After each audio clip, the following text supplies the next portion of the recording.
Bienvenido a Café Lantana, el podcast. Soy Gaby Trejo. Fui niña Montessori y ahora directora, mamá y guía AMI. Con más de 25 años de trayectoria, en este espacio te daré una mirada al mundo de la crianza Montessori. Bienvenidos a Café Lantana, el podcast.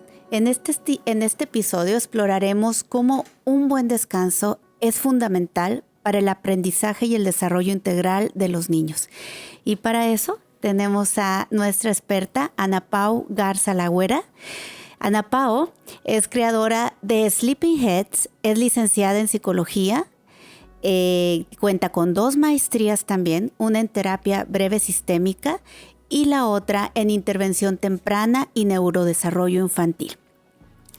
Posteriormente se certifica también como asesora del sueño infantil por medio de Gentle Sleep.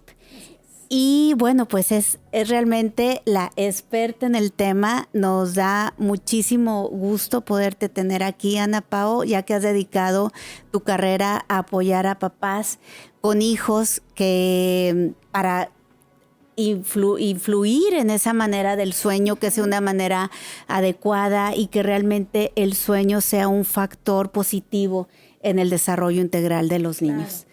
Entonces, pues es un gusto tenerte aquí. Además, ella es mamá Montessori, lo que para mí realmente es un indicador de que el sistema que tú llevas y que compartes con las familias, pues tiene que haber una concordancia en también el sistema Montessori. Así que es un placer poderte tener aquí. Cuéntanos un poquito más, escucharlo por parte tuya, Ana Pau. Gracias, Gaby. Pues primero que nada, gracias por la invitación. Yo estoy feliz de estar aquí contigo y con la comunidad de Lantana. Como decías tú ahorita, el sueño, ayudando a padres para que tengan buenos hábitos. Yo me di cuenta muy temprano en mi carrera que el descanso apropiado en las familias es fundamental para que la familia como sistema esté bien. Uh-huh. O sea, cuando un niño no duerme bien por un periodo prolongado, los papás tampoco duermen bien por un periodo prolongado, y eso va permeando e impacta mucho en el bienestar de la familia entera. Y yo me di cuenta, Gaby, que si los papás, como que muchas veces tenemos esta idea de, es que pero que el niño esté bien y que el niño esté bien. Claro, pero si el papá no está bien, si la mamá no está bien, el niño no va a estar bien. Claro. Si los papás no duermen nada o duermen fatal por mucho tiempo, van a deprimirse. El uh-huh. cerebro no tolera una privación de sueño tan prolongada. Entonces, mi eslogan es bienestar familiar, porque realmente para mí el objetivo de mi práctica y lo que yo trato de enseñar a los papás es cómo hacer unos hábitos de sueño saludables uh-huh. que impacten en el bienestar de todos, que permitan que todos duerman bien. Y eso no es una receta única, Gaby. O sea, no quiere decir que todos tienen que hacerlo de la manera A, B y C para que funcione. Se puede adaptar a las necesidades siempre y cuando todos puedan descansar. Claro, por supuesto. Y creo que así Montessori ve al ser humano en su totalidad, ¿no? Uh-huh. No nada más vemos la parte académica, no nada más vemos la parte, digamos, física, sino que en una totalidad. Y ahorita bien tú lo has comentado, cómo estamos dentro de un sistema donde estamos acompañando al niño en su desarrollo, pero en todos los aspectos. No podemos pensar que el niño va a tener un buen desempeño académico o que va a tener un buen desarrollo físico si no está bien también en su sueño, ¿no? Claro. Y a eso quisiera que empezáramos con el tema fisiológico, Ana Pau. Platícanos un poco hacia el tema fisiológico. ¿Por qué influye el sueño? ¿Por qué necesitamos un buen descanso para esta parte física, ¿no? De nuestro cuerpo? Sí, me encanta esa pregunta, Gaby, porque creo que si bien estamos en una era de mucha información, como platicábamos ahorita, antes de empezar, sí. Hay mucha desinformación también, hay mucha confusión. Claro. Yo veo que los papás no están conscientes del impacto que tiene el sueño en la vida de sus hijos. Uh-huh. Como que me parece que el sueño lo ven como algo muy negociable. Como no pasa nada, es vacaciones o no pasa nada, es fin de semana o no pasa nada en general, y como que ven el sueño como algo que puedes tener o no tener, sin conocer realmente el impacto que está teniendo en la vida de sus hijos. A nivel fisiológico, de manera puntual, hay demasiada evidencia científica, por ejemplo, de cómo desde quitarte 1 hora de sueño, de la cantidad de sueño que necesitas, de acuerdo a tu edad, ya el sistema inmunológico se ve comprometido. Es decir, ya tus defensas empiezan a operar con un déficit. Entonces son niños que tienden más a enfermarse cuando hay más privación de sueño, o adultos. Sí, Todo claro. lo que te voy a platicar, Gaby, lo aplicamos. Idéntico para niños sí. y para adultos. Vemos también cómo interrumpe el mecanismo natural de saciedad del cuerpo. Entonces, cuando la gente no duerme bien, tiende a sentir más hambre y está muy asociado a mayor obesidad infantil. Y en adultos, evidentemente. Sí, claro. Pero vemos mayor obesidad infantil también asociada a esta privación de sueño tan prolongada, en la que los papás los acuestan tarde, se levantan temprano para ir a clases, y entonces de manera crónica les estamos robando 1 o 2 horas de sueño, y esto va impactando en esas áreas de su vida. Vemos también cómo disminuye la neuroplasticidad del cerebro, que como tú bien sabes, es esa capacidad que tiene nuestro cerebro de adaptarse a los cambios, de transformarse para ir lidiando con la situación presente. Pues bueno, un cerebro que no está bien descansado, se compromete esta área, es menos plástico, es menos adaptable. Sabemos que la hormona de crecimiento se segrega sobre todo en la noche, mientras estamos dormidos. Entonces sí hay casos en los que vemos que cuando hay una privación de sueño ya muy grande, pues esto empieza a impactar en la forma en la que el niño está creciendo. Es decir, físicamente puede ir creciendo menos, o presentar un retraso en su altura, porque pues, no está durmiendo bien. Claro. Entonces, híjole, organiza los ritmos circadianos, que es este relojito que nos enseña, nos van marcando la pauta de cómo funciona el día, cuándo toca dormir, de la mano con otras funciones de nuestro cuerpo. Entonces, nada más en temas fisiológicos, enfocándome más ahí, son cosas súper importantes y súper básicas. Sí, por supuesto. Y esto obviamente lo podemos aplicar a todas las edades, como la importancia de establecer las rutinas, ¿verdad? En los niños muy pequeños, pero también la problemática que estamos encontrando hoy en día, por ejemplo, con los adolescentes, en el uso excesivo de la tecnología, por ejemplo, y también cómo el cerebro se mantiene despierto y tarda en como bajar el ritmo para poder entrar al sueño, y creo que ahorita esto está siendo muy peligroso porque los adolescentes se encierran en su recámara y a veces los papás no saben hasta qué punto está afectando también a nivel fisiológico, ¿verdad? Eso es uno de los principales factores que yo siempre trato de psicoeducar mucho a las familias. El uso de electrónicos es algo que tenemos que tener bien consciente, bien medido en los niños y, como tú dices, en los adolescentes. Yo creo que una parte bien importante con los adolescentes, Gaby, gira en torno a lo que ven en casa. Y aquí es una conciencia y un llamado de alerta para los papás. Yo ahorita no tengo hijos adolescentes, pero claro que me hago consciente de cuando a veces estoy en el celular por mis redes sociales, por mi trabajo, y mis hijos quieren mi atención, y entonces a veces es fácil como, ahí voy, y me he ido siendo consciente de cuando yo le hablo y no me hace caso, y ahí voy, oye, es que yo le hago lo mismo. O sea, el niño aprende de mí que puede tener su atención en otra parte, ignorar un poco, porque yo le hago eso. ¿No? Entonces, es ese darnos cuenta como papás que en la medida en que nosotros tengamos un balance y un uso apropiado de los electrónicos, nuestros hijos podrán imitarlo. La adolescencia va a estar como quiera un poquito fuera de control. Pero si de entrada se modelaron buenos hábitos, pues estamos en una mejor posición.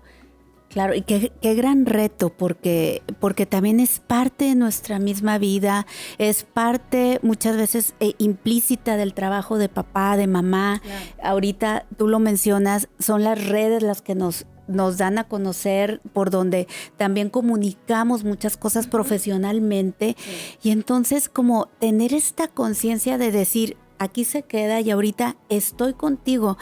Yo siempre creo que cuando algo va cambiando en la humanidad como esto, el uso de los electrónicos, yo lo veo como un péndulo. Entonces confío en que si ahorita estamos acá, vamos a volver y vamos a regresar cuando nos demos cuenta de todo lo de perjudicial que puede ser para nosotros, ¿no? Entonces, pues confiemos que llegue esa conciencia pronto, porque de verdad que los estragos que estamos viendo en los electrónicos son muchísimos, ¿verdad? Y de hecho, Gaby, yo creo que el péndulo ya empezó a regresar, porque ya vemos en otros países cómo se introdujo en las escuelas todos los niños con iPads, y ya muchos países están, vámonos para atrás, retirando iPads. Ya vimos que este no es el camino. Esto no es lo que está beneficiando a los niños y ayudándolos a desarrollarse mejor. Entonces, en México nos tardamos un poquito más en adaptar las novedades. Sí. Pero yo confío como tú en que el péndulo regresará y la comunidad se irá dando cuenta e iremos poniendo mejores límites, porque si bien ya no nos vamos a hacer de ellos, no. Y son una herramienta muy útil. Por supuesto, sí. Pero hay que usarlo en ese sentido, como la herramienta útil y no nosotros en control y no el electrónico en control de nosotros. Totalmente. Utilizar la tecnología a favor, obviamente, de nosotros. Y como tú dices, no al revés, ¿no? Pero bueno, confiemos y que por supuesto que las personas que nos están escuchando ahorita sembremos esa semillita, ¿no? Y creo que es como irnos contagiando de todo esto. Quisiera preguntarte, Ana Pau, yo creo que muchas personas o papás te hacen esta pregunta, que ahorita tú hablabas de pues todas estas situaciones fisiológicas que se derivan de un mal sueño. ¿Qué pasa o por qué es la conexión tan estrecha entre la calidad del sueño con, digamos, el progreso escolar o con el rendimiento escolar, ¿no? Porque esto lo vemos muchísimo las personas que estamos en colegios y que vemos cómo a veces los niños están durmiendo literalmente, ¿no? Claro, sí, mira, el sueño, así como tiene todas estas funciones fisiológicas, el cerebro en sí, para el aprendizaje, pues es fundamental que opere bien. Claro. Sabemos muy bien que, yo les digo a los papás, tu hijo necesita dormir mucho porque tiene mucho que aprender. Uh-huh. La consolidación de memoria y de aprendizajes sucede en la noche. Y la depuración también, la limpieza del cerebro. Entonces, uh-huh, todo lo que el niño aprendió el día de hoy, para que se quede en su memoria de largo plazo, necesita haber un proceso de depuración en el cerebro que sucede en la noche mientras dormimos, en el que se va a seleccionar la información que es importante, uh-huh, y esa se va a ir a la memoria de largo plazo, y la que no es importante se va a descartar. Y esta limpieza, uh-huh, también es muy importante para que un cerebro pueda desintoxicarse y funcionar adecuadamente. Uh-huh. Pero a todo esto, si un niño no está durmiendo bien, todo lo que aprendió pues no lo va a retener. Uh-huh. Ese proceso de absorber el aprendizaje no se va a estar dando.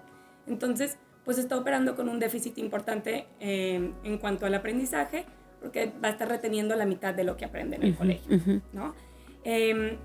También vemos una menor disposición por aprender, porque es desafiante.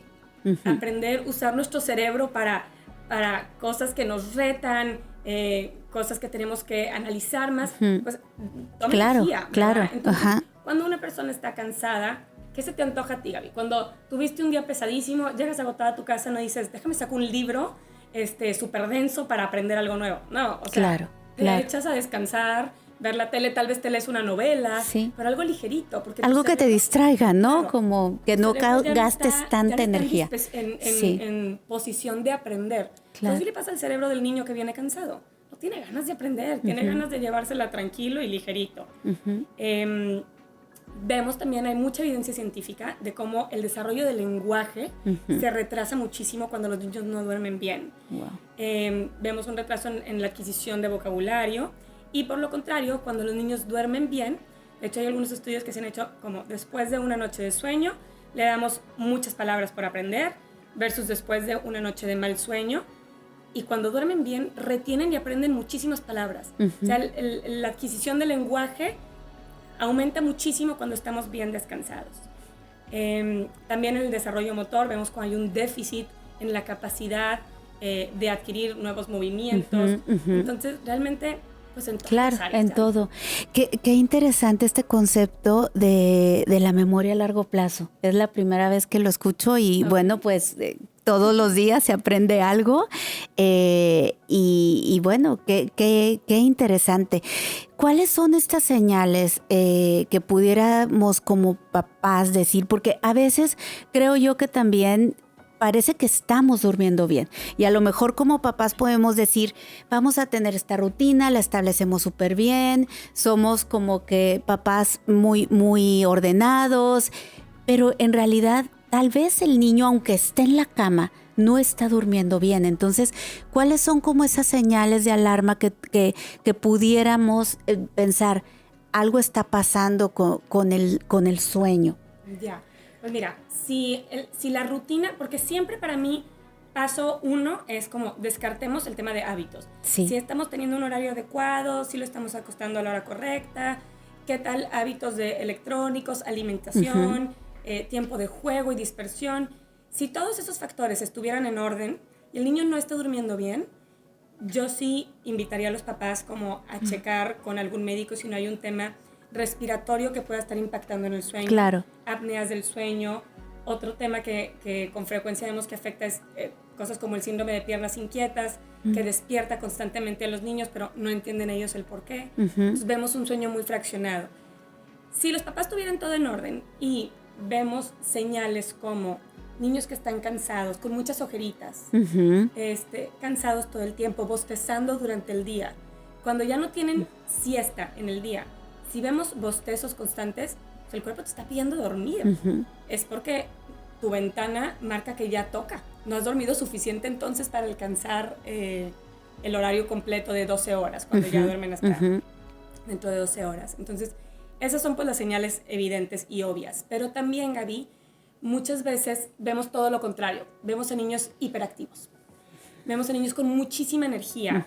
Y de hecho, yo creo que hay un problema importante de sobrediagnóstico de TDAH, porque trastorno por déficit de atención e hiperactividad, porque muchas veces el problema no es un trastorno como tal, es falta de sueño y malos hábitos. ¿Por qué sucede esto? Wow. Cuando el cerebro no está bien descansado, nuestro cerebro va a estar produciendo los neurotransmisores, se van a producir las hormonas que necesitamos de acuerdo a las demandas de la situación, ¿no? En el día las demandas de nuestro mundo es estar alertas, estar despiertos, estar alertas, estar conscientes. Pero si yo no he dormido bien, pues tengo sueño, ¿verdad? Sin embargo, no toca dormir.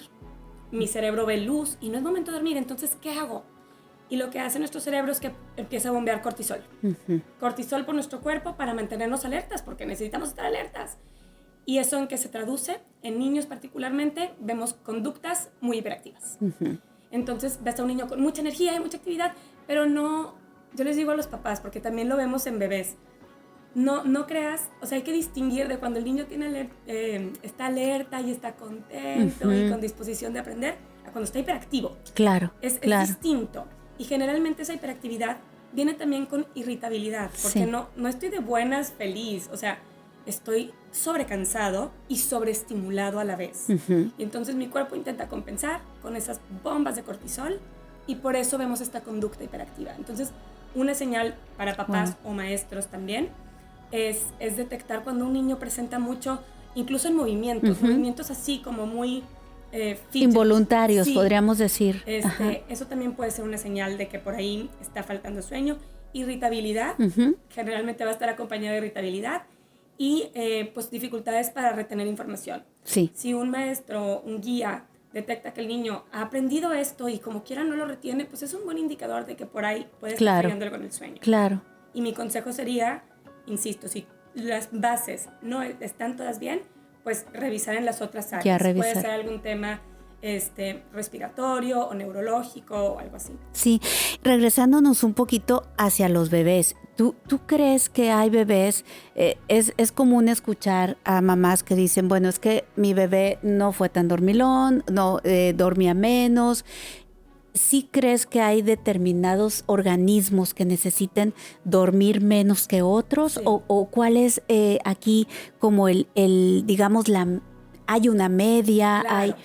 Sí hay un estándar, sí hay en general los niños necesitan tal o cuanta, va cambiando muchísimo a lo largo de los primeros 2 años sus necesidades de sueño, pero claro que hay un estándar, lo puedes encontrar en Google muy fácilmente. Sin embargo, claro que hay una media, pero los extremos de la curva también son reales y también son sanos y normales. Y sí hay niños que necesitan menos sueño y niños que necesitan más sueño. Vemos mucho, por ejemplo, en niños que les llamamos alertas o muy despiertos, que suelen ser niños, bebés un poquito más difíciles.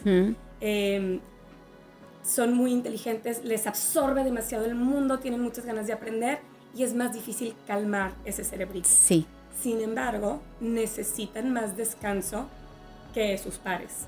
Entonces, si bien necesitan un poquito más, es más desafiante lograr tranquilizar a esos niños. Claro. Y yo lo que les recomiendo mucho a los papás es como esas rutinas que ayudan y facilitan las transiciones de un momento de actividad y de estar muy alerta a un momento en el que sigue la calma. De calma. Entonces, sí. esas transiciones un poquito más extensas pueden favorecer muchísimo cuando batallamos. Pero definitivamente, Gaby, hay niños que necesitan menos sueño y hay niños que te puede decir la mamá, es que dormía fatal o dormía muy poquito de chiquito y tal vez no lo necesitaba, pero había otra condición que no se supo detectar a tiempo. Claro. Que estaba impactando en su sueño. Y eso sí. también pasa muchísimo. Sí, y fíjate, yo veo a bebés mucho más sensibles que otros, ¿no? Como muchas veces también a mí los papás me dicen es que se altera muchísimo en una piñata. Claro, porque hay bebés que son mucho más sensibles a todo esto y tardan más, como bien lo mencionas, en, bueno, vamos a bajar esta actividad cerebral, ¿verdad? Y hablando de rutinas, ¿cuáles son estas prácticas o estas herramientas que podrían tener los papás y que nos pudieras compartir, Ana Pau, para poder establecer precisamente estas rutinas? Mira, yo siempre que hablo de rutinas con papás les digo, para mí hay dos cosas importantes a tomar en cuenta: horarios y rituales. El horario, hay que establecer un horario, Gaby. Como nosotros adultos podemos ser muy fluidos y a veces te duermes a tal hora y a veces a tal hora. Tampoco es lo ideal para el adulto, pero somos más adaptables ya y lo podemos tolerar mejor. El niño no. Entonces, para el niño es bien importante que haya una estructura y que la respetemos, y eso cae en los papás. Entonces, para mí, de los principales temas es que hayan límites claros que los papás respetemos. Nosotros tenemos que ser los primeros en sí respetarlos. Entonces, bueno, hay que crear un horario apropiado de acuerdo a las necesidades de los niños, Gaby. Y para hacer esto, yo lo que les digo a los papás, y se los dejo como tip para que revisen al ratito cómo están los horarios de su hijo, siempre empezamos por la hora en que despierta tu hijo, ya sea su despertar natural. Si mi hijo siempre despierta a las 6 de la mañana y yo quisiera que fuera a las 8 y entonces lo acuesto más tarde, pero se despierta a las 6, su despertar es a las 6. Hay niños que traen ese chip y nada más no se puede mover. Unos sí se dejan. Los míos, por ejemplo, todos son tempraneros y nada más no se dejaron extenderlo a un poco más tarde. Entonces, bueno, hay que tomar en cuenta su despertar natural y la hora que necesitan despertarse por el colegio. Niños que ya van al colegio y pues se tiene que levantar a las 6:30 para ir. Entonces, a partir de la hora en que despierta, contamos para atrás las 10 u 11 horas, más o menos, de acuerdo a su edad, que va a necesitar de sueño para establecer la hora de la cama. Entonces, si mi hijo se levanta a las 6:30, pues probablemente voy a tener que estarlo acostando a las 7:30. Y para los que todavía tienen siesta, después de ver cuál es la hora de la cama, contamos para atrás otras 5 o 6 horas para ver el momento en que tiene que estarse despertando de su siesta. Porque un error muy frecuente en los papás, Gaby, cuando los niños todavía necesitan siesta, pero ya tienen medio que un relajo de horario, ponen la siesta a las 4 de la tarde. Sí, claro. Sí, pues sí, pero se va a despertar a las 5 y a las 7 que le toca dormir no va a tener sueño. Entonces eso va a impactar en su sueño nocturno, que es el más importante. Claro. Y se hace un círculo vicioso. Se despierta sobrecansado porque duerme muy menos, entonces llega a la siesta ya sobrecansado porque se la tenían que hacer antes y así nos quedamos atoraditos en ese círculo vicioso.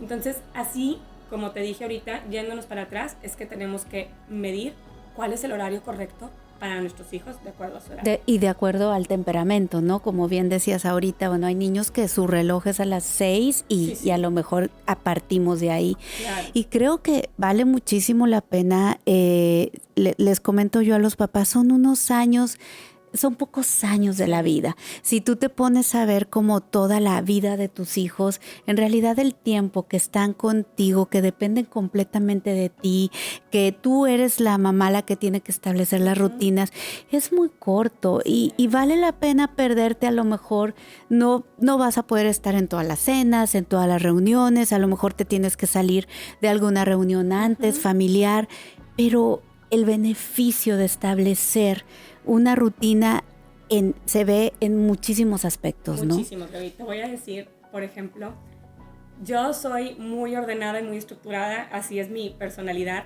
Mi esposo no, él es lo contrario y nos complementamos padrísimo porque si no, qué cosa. Sí. Pero así como nos complementamos, también es un reto ponernos de acuerdo, ¿verdad? Entonces a él le costaba mi estructura con mis hijos y los horarios, y era como, ¿por qué eres tan rígida? Pero nos fuimos de viaje hace más tiempo con amigos, cada quien con sus hijos, y pues ves la dinámica de cada familia, ¿verdad? Claro.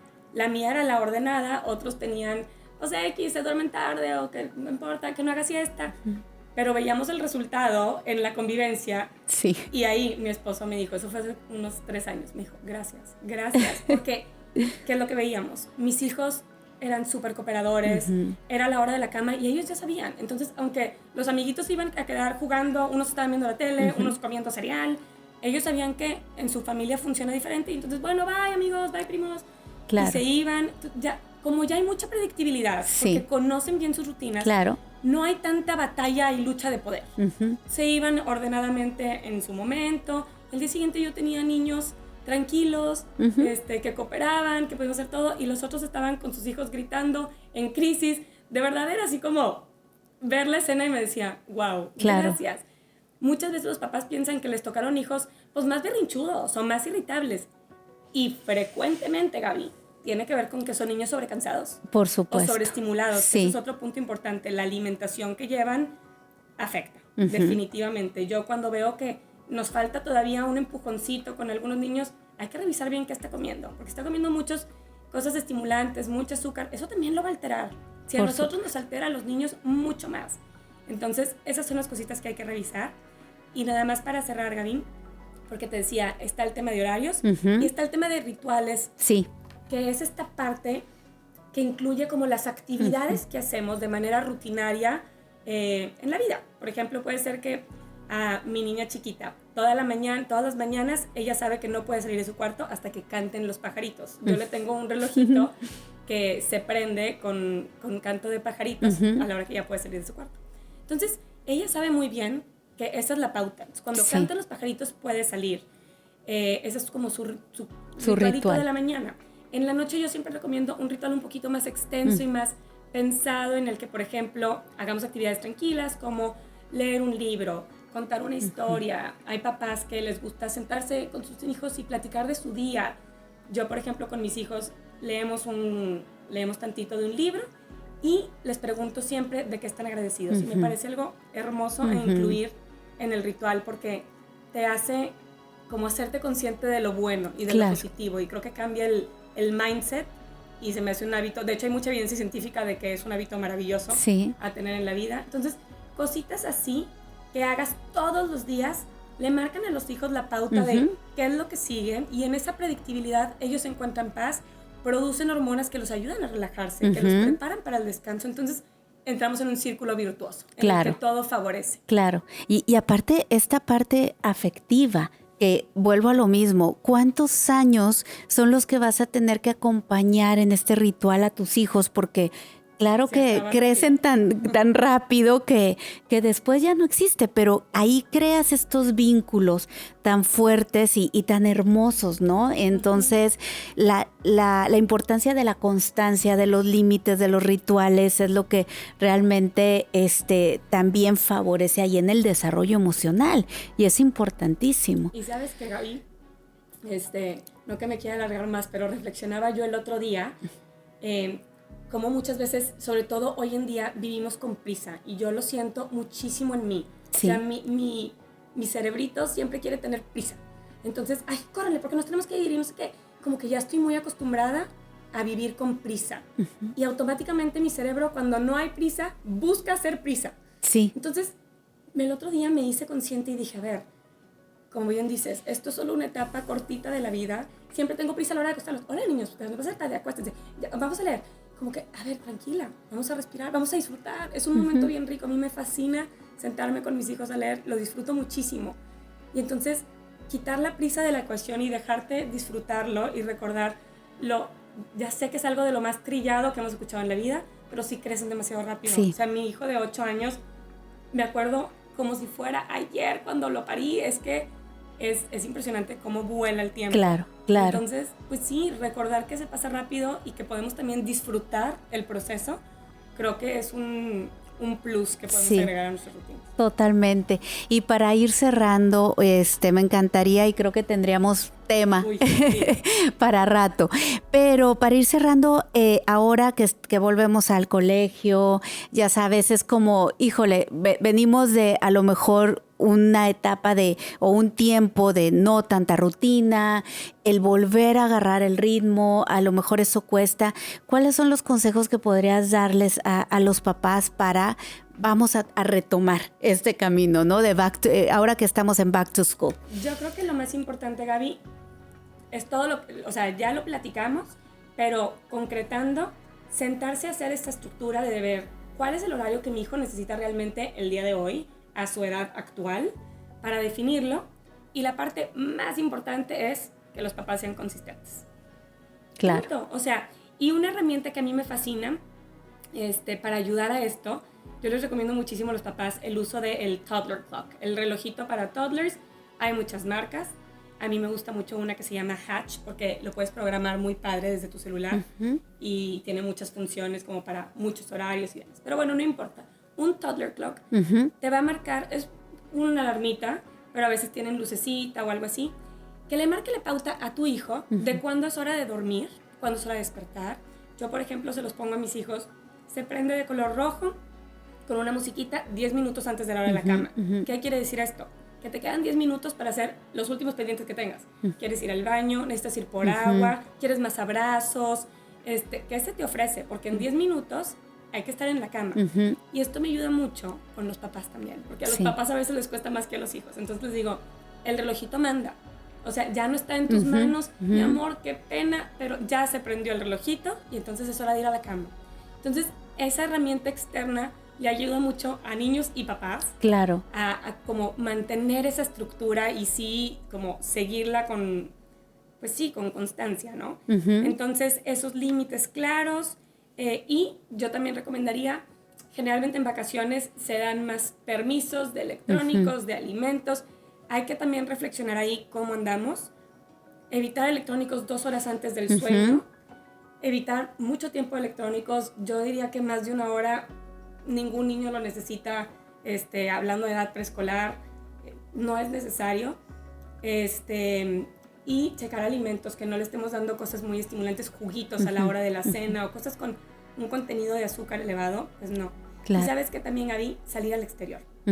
La luz del sol es lo que regula nuestros ritmos circadianos. Sí. Entonces, si ven que andan muy desregulados por ahí, empezar a exponerlos a la luz del sol temprano por la mañana, al exterior, eso va a ayudar mucho a que de manera natural y automática su cuerpo se autorregule y vuelva a tener unos ritmos circadianos apropiados o regularizados. Entonces creo que esas cosas pueden ayudar mucho como a retomar el orden. Claro, ahorita que comentabas del toddler clock me encantó porque también es esta parte como de la autonomía y de la independencia. O sea, qué rico y qué padre que en tu ritual esté el apapachar a tus hijos, a acompañarlos, pero también como irlos soltando poco a poco. A lo mejor ya los acompañas antes de la cama y no te tienes que acostar con ellos, no sé, a lo mejor es parte del programa y cómo ir avanzando, pero el que el niño o la niña se pueda autorregular me parece maravilloso también. Sí, y sí funciona así, si tú eres consistente, o sea, mis hijos saben que aunque se desperten antes, si amanecieron antes, hasta que no se prenda su relojito, ellos no pueden salir del cuarto. Claro. La hora de salida es 6:30, y entonces si se llegan a despertar antes, yo veo en la camarita que ahí están mis 2 hijos grandes, a veces se ponen a platicar y ahí están, y cuando ya sale, oigo cómo se abre la puerta.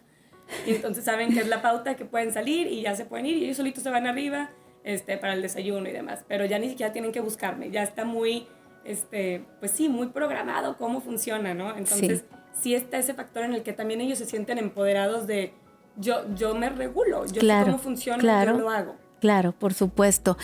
Pues te agradezco muchísimo este tiempo que nos regalaste en Café Lantana, el podcast. Me quedo con lo que abriste, que me encantó.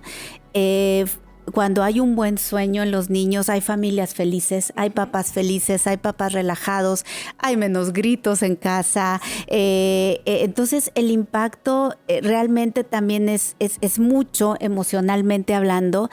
Y para todas esas familias que nos están escuchando, platícanos dónde te pueden encontrar, sé que eres muy socorrida y entonces me encantaría que ahorita nos platicaras cómo hacen para llegar a ti, porque de veras es una ayuda que creo que todas las familias, sobre todo yo como mamá primeriza, me hubiera encantado tenerla de un profesional. Así que pues wow que te tenemos cerca y me encantaría que pudieras decirles dónde te encuentran y cómo. Me pueden encontrar en mis redes sociales. La más activa es Instagram, que me encuentran como sleepyheads.mx, o en Facebook sleepyheads.mexico. Por ahí me pueden mandar un mensajito. Yo siempre leo los mensajes personalmente. Encantada de apoyar. Tengo unos cursos ya diseñados para los papás, para también de manera pues que cada uno pueda tomarlo y llevarlo a cabo, implementarlo para ayudar a mejorar estos hábitos de sueño. Entonces hay muchas herramientas, hay que tomar la decisión de que queremos ya descansar mejor como familia y ahí empieza todo. Claro que sí. Pues mil gracias otra vez y gracias a todos ustedes que nos escucharon. Los espero en el próximo capítulo de Café Lantana, el podcast, y también no olviden de seguirnos en redes. Nos pueden seguir también en Instagram, @Lantana Montessori, y también en todas las herramientas y en todas las plataformas como YouTube, Spotify y demás. Gracias y hasta la próxima. Gracias, Gaby. Fue un gusto. Gracias.